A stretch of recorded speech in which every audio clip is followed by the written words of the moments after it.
Ananya Pandey haters like me are going to be shocked forever after watching this movie.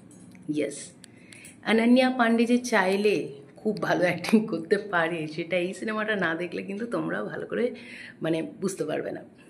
আর শুধু এই সিনেমাটা না, recent কয়েকটা না, আগে কল মি বে বলে একটা সিরিজ বের করেছিল, যেটা আমি দেখছিলাম, ওটাতেও ওর অ্যাক্টিং আমার বেশ ভালো লেগেছে। তো কেসারি চ্যাপ্টার 2-তে গল্পের যেটার যে প্লট ওয়াইজ অনন্যা পান্ডে এতটা পারফেক্ট ভাবে কাজ করেছে যেটা আমার খুব ভালো লেগেছে।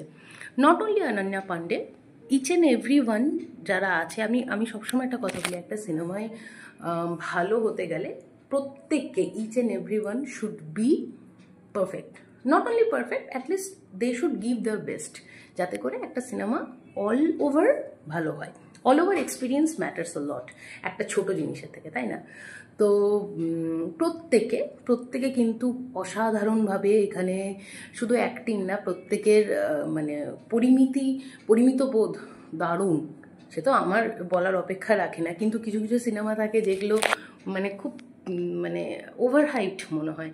যেমন আমি দেখেছি বেশ জেনারেলি সেকেন্ড পার্টগুলো, যে কোনো সিনেমারই সেকেন্ড পার্টগুলো অতটা ভালো হয় না। যেমন আমার বাহুবলীর ক্ষেত্রে, বাহুবলী চ্যাপ্টার 1-এর, বাহুবলী চ্যাপ্টার 2-এর থেকে বাহুবলী চ্যাপ্টার 1টা আমার বেশি ভালো লেগেছিল।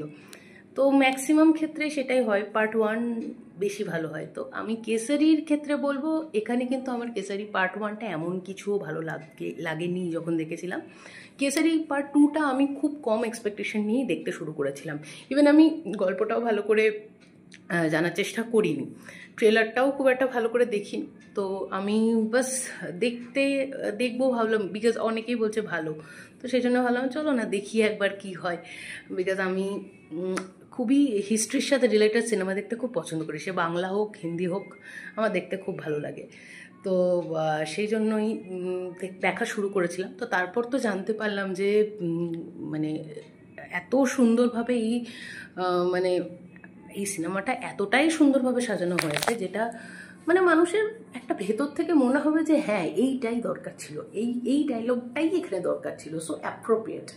তো একদম পুরো যতটা আর কি এগেনস্ট ব্রিটিশ বলা পসিবল ততটা বলে দিয়েছে।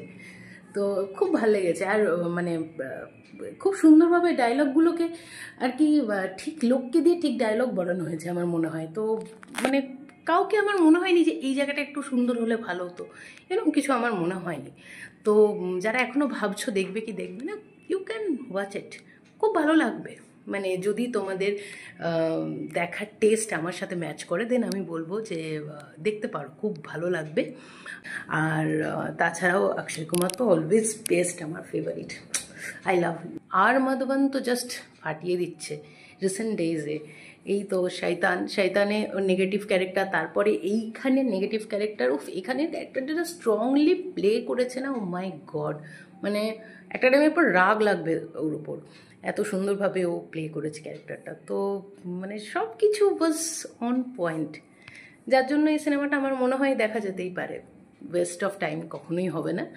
আর অবশ্যই একটা ভীষণ না জানা গল্প, যে গল্পটা আমরা কেউই জানতাম না। গল্প অ্যাকচুয়ালি নয়, এটা তো ঘটনা, যেটা আমি দেখলাম একটু স্টাডি করে, যে একটা বই থেকে ঘটনাটা আর কি অ্যাডাপ্ট করা হয়েছে।